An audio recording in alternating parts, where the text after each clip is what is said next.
Okay, ladies and gentlemen, I know it seems like a weird way to start, but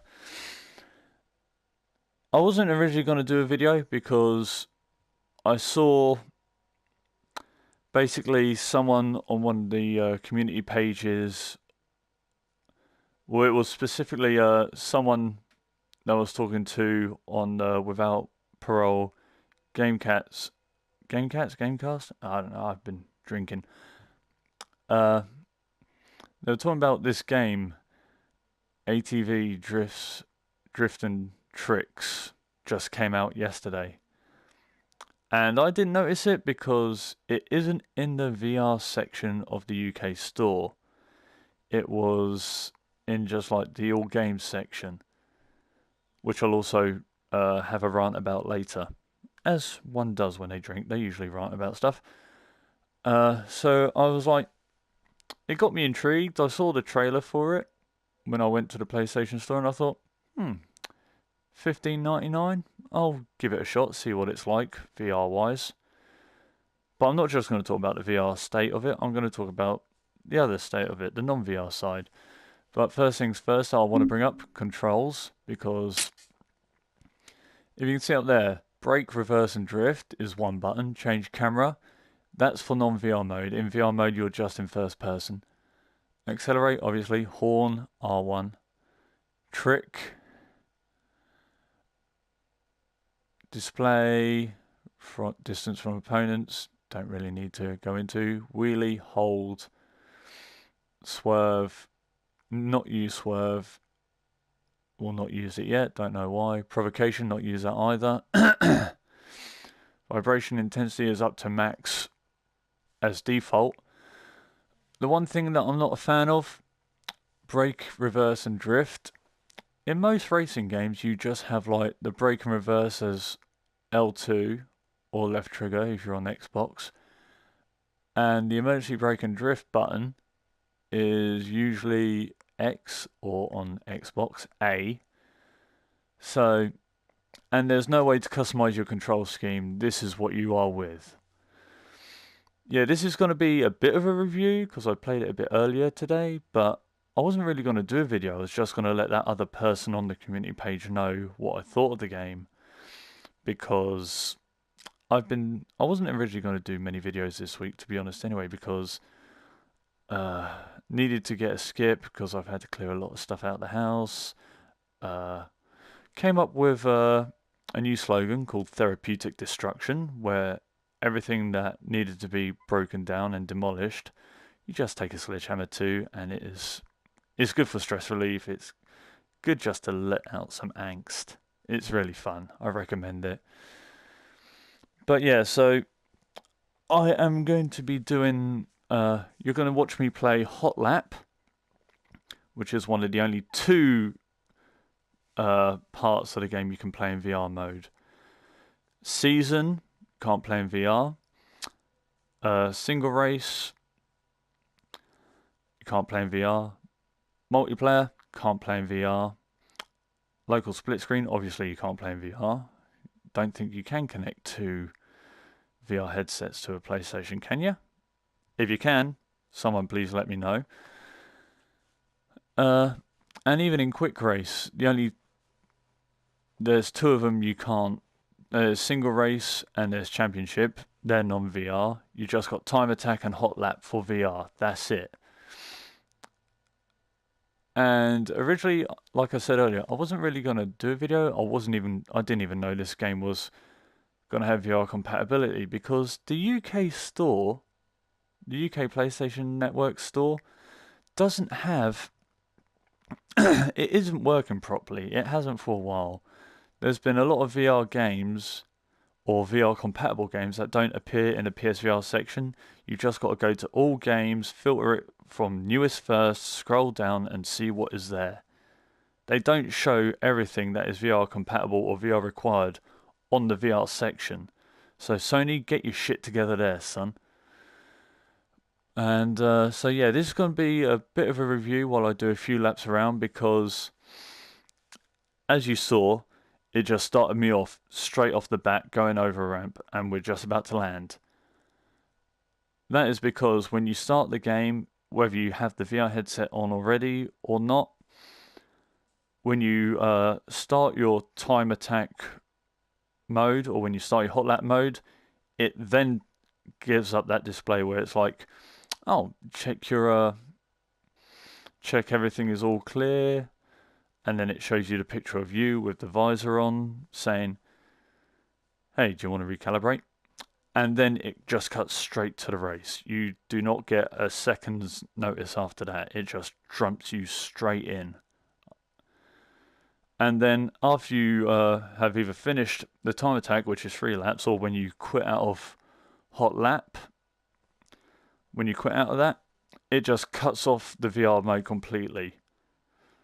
So you're going to watch me just race for a bit and talk about this game, the pros and cons of both non-VR and VR for what I've played of it. And also I'm going to bring up another game that people brought to my attention on the community page, because I, once again, wasn't on the VR section, even though it's VR compatible, Motor Racer 4. Because I think this was done by the same people, because when I looked at the trailer earlier, when someone mentioned it, it looks like it was done by the same people, and I'll explain that. I'll explain why I think that during the video. So, oh yeah, rider helmet, hidden. So, as you can see, there's nothing around my head. We go to big. Gives the illusion you've got a big-ass protective helmet over you. Small. Yeah.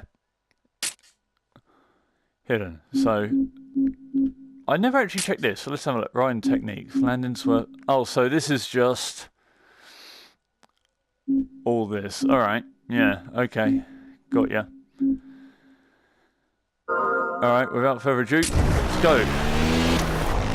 So yeah, you saw those triangles there?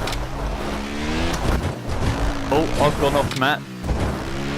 Oh well, I don't really care. By the way, in VR, it does feel quite immersive.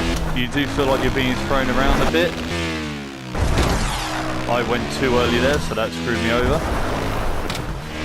But yeah, the drifting and having to turn your head to see where you're going really plays into effect.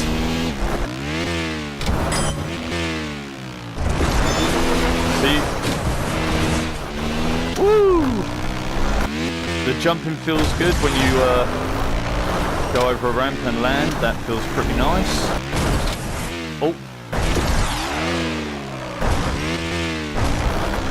Yeah, like I said, I'm not going to be doing the best review because, you know, after a hard day's work of just clearing out the entire house and just, oh, I wasn't even paying attention to where I was going there. I had to treat myself to a few drinks. I've had a few beers and I cracked open a bottle of mead. So yeah, as I said earlier, this game on the description didn't say what parts of it were VR mode or not. It just said it had online multiplayer, local split screen multiplayer, so 2 people could play this on the same console together. It's got like 10-player online multiplayer races. And it's yeah, that's it for the like multiplayer value really. Single player, it has 8 different types of race modes, if that sentence made any sense. And I haven't really played much of the season or anything else for that matter. I just did like a time attack and hot lap on the non-VR mode just to see what it was like control-wise and graphics-wise. And then I went straight to VR mode to check what it was like here as well. And I will say this, it handles way nicer, the controls feel way better in VR as opposed to non-VR mode. maybe I'm just getting too accustomed to playing a lot more VR games than non-VR games, I don't know. But even though this may look nice on the screen,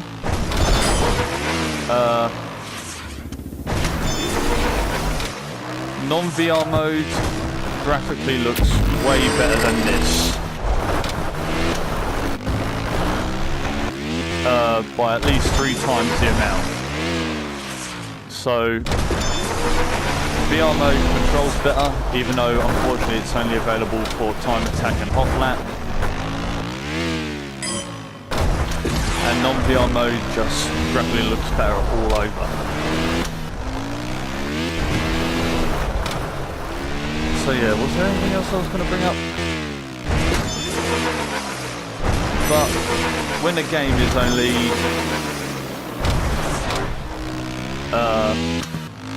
5.5 gig and only $15.99, you know not to expect it all to be VR, but you're hoping for a bit more than just time attack and hot lap. Are there any trophies related to the VR section of this game? Only one. Out of all the trophies, there is only one trophy that is VR relatable, and you don't even need to be in VR to get it. It's just to beat the developers' times on all the hot laps. But since you can play hot laps without the headset, it's not really necessary, is it? You don't really need a headset, you don't really need VR to perfect the game. I'm not sure if Motor Racer 4 was the same kind of deal, but it was like, it just feels like, even though it wasn't really advertised on the VR section of the store, it feels like this game would have been okay without it. It doesn't really need it, it's just, it just feels like, alright, we're going to try and expand to a wider audience, we're going to try and sell as many copies as we can. Oh, let's just throw in VR for a little bit. You know, at least have like a VR online multiplayer mode.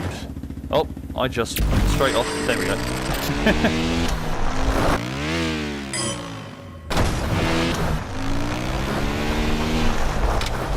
I would have loved to have played this in multiplayer mode, in VR, because this feels pretty immersive. I'm not sure how immersive Motor Racer 4 was, but this feels pretty legit. It's just a shame it's only for 2 of the less needed modes of this racer.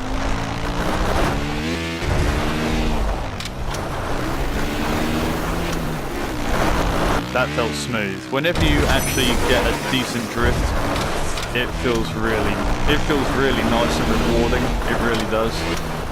Hang on, let's see if I can get some speed up. Alright, I went straight over that. I wanted to I haven't used triangle yet for a trick.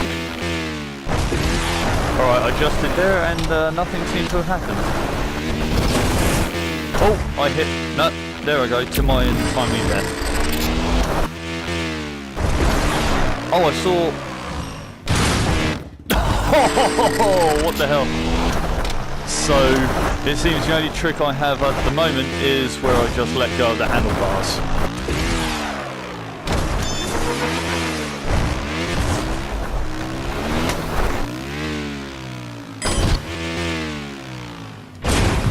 Yep, I'm just going to do it now, just because that looks funny as hell. So yeah, like I said, non-VR has 8 different racing modes. And I haven't given them a chance yet, because I just want to see what the VR section was like. So that's why I only played like Time Attack and Hot Lap on non-VR, as well as before I moved over to this. I mean, there's character customization, like I'm in my classic orange, black and blue colour coordination, which is immediately available, so if you want to change the look of your character, you can do that immediately. There's a lot of different other characters to unlock, but you have to do that through, I'm guessing, the season mode.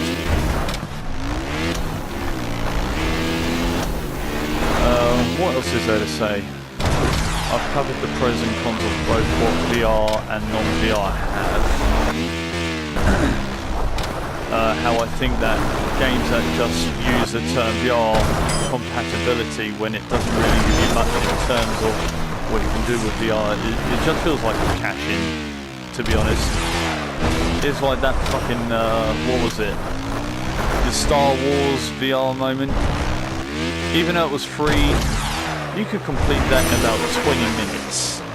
And I heard people saying it was better than Eve Valkyrie. Those people need to have their fucking heads scanned, let's be honest. But then maybe this is just me being a drunken rambler. Which I am, but at least I'm an honest drunken rambler.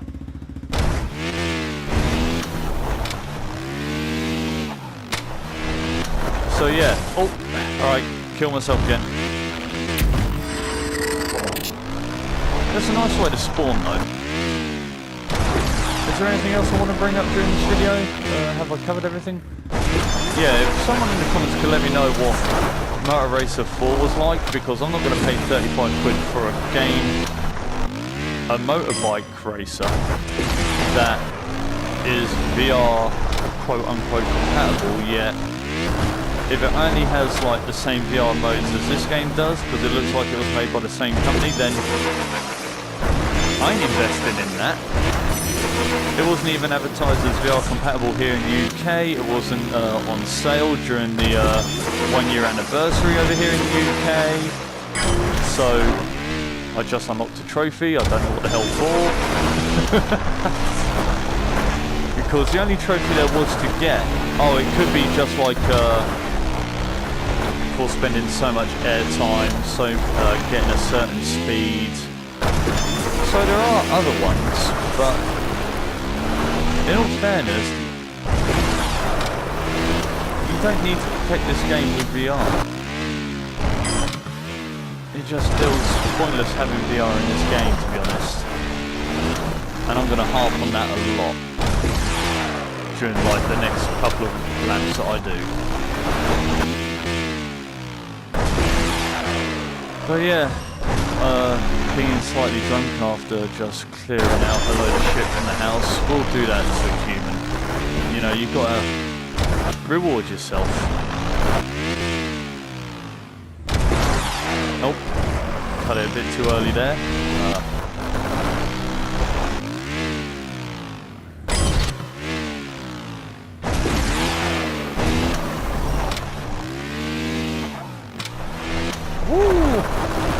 That does feel nice. That really does. Like I said, VR, the only qualities it has in this game is it feels immersive and it controls better than it does in non-VR mode. The non-VR mode, well, unfortunately it has all the game types and it has the better looking graphics. But unfortunately, it doesn't control as well as it does in VR mode. So yeah, that's my I guess you can call it a drunken review, and you can take it as you leave it.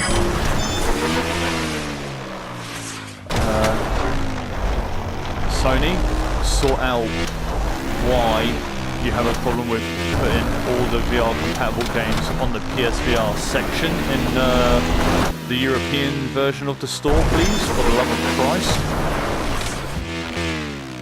And game developers that are going to add VR to your game, make the VR section truly worthwhile, because after a while I'm going to get bored of just wanting to feel this immersed and just do time attack and top back, okay? I'm going to want to play the rest of the game, and then I'm going to think, when I said earlier, it controls better in VR, I'm going to think, what was the point?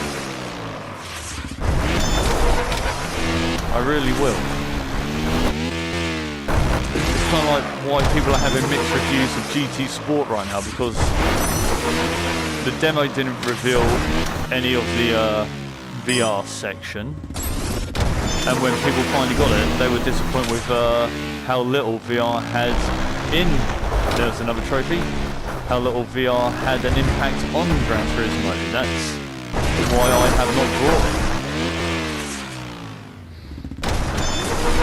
What is the problem with game developers bringing out a racing game and just like, you know, it doesn't need to be completely VR. Radial G was fucking perfect. Red Out Lightspeed Edition, when that gets VR, that will be awesome. This game could have been pure fucking awesome. You just didn't add enough VR to it to really make it that appealing to us. So please, for the love of God, racing game developers, learn.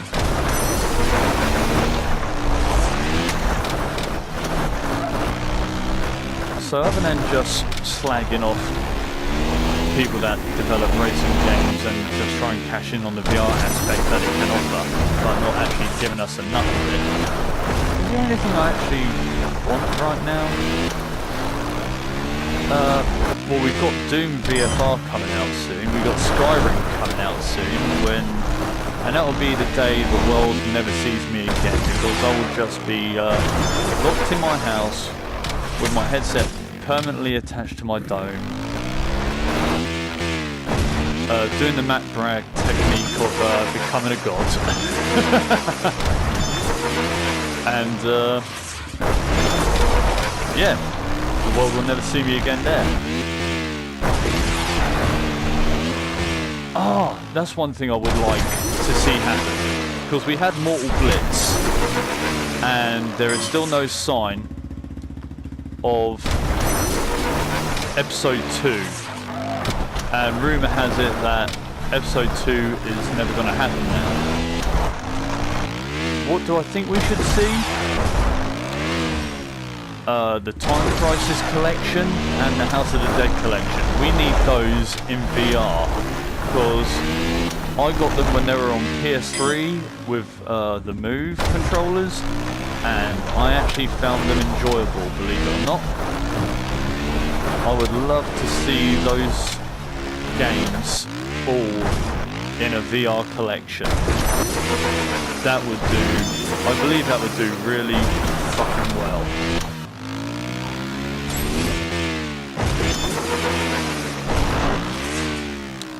But other than that, I don't think I've really got anything else to say.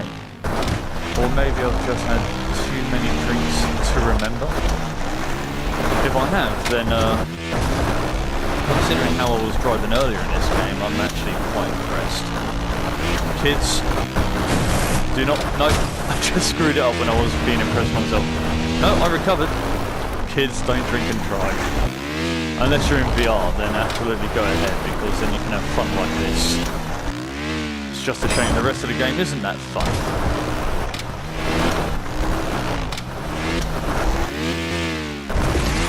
I think I'm just going to spend the rest of the night drinking. Well, I've run out of beer, so I'll just have to finish off the bottle of mead. I think I'm just going to spend it with a bottle of mead and just doing laps like a madman around here. Because I think you've got to play through the rest of the season, which it's non-VR, in order to unlock the rest of the time trial laps.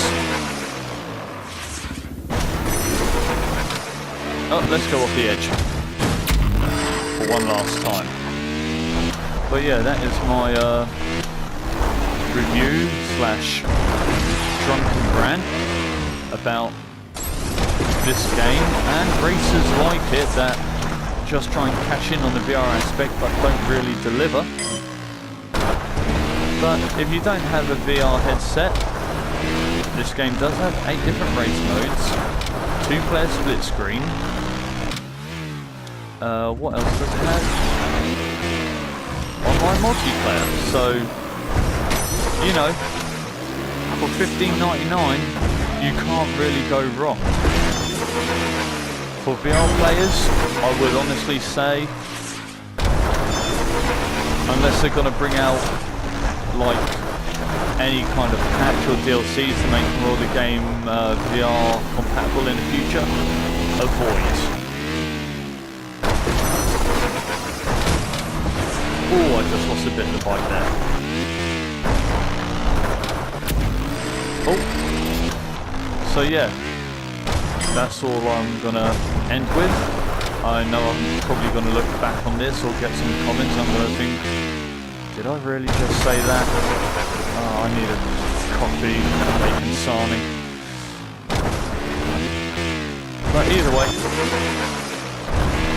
I'm gonna continue to do this.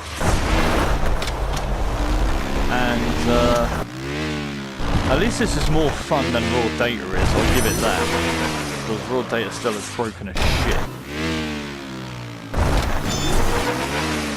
See, this part here, just when you get the perfect drift, oh, which that wasn't,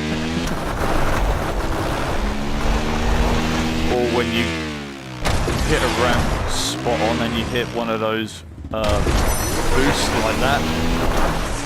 See, this just feels so nice and rewarding. But yeah, I'm just trying to make this a video right now. Woohoo!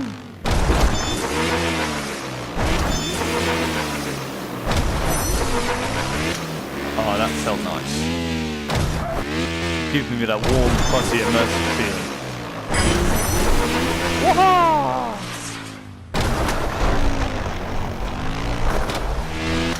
So yeah, this is ATV Drift Tricks. If you're looking to buy this just for VR, no. Unless they bring out an announcement where they say, oh, you know what? We're going to have online VR multiplayer modes. We're actually going to make the whole game VR compatible. Until then, avoid it. If you don't have a VR headset, this game has a lot for you. And that's all I can really say honestly without, even though I've been slagging it off kind of, that's my way of saying it does still have something. But right now I'm going to finish this video with that sweet drift. That sweet jump. And I'll see you all later.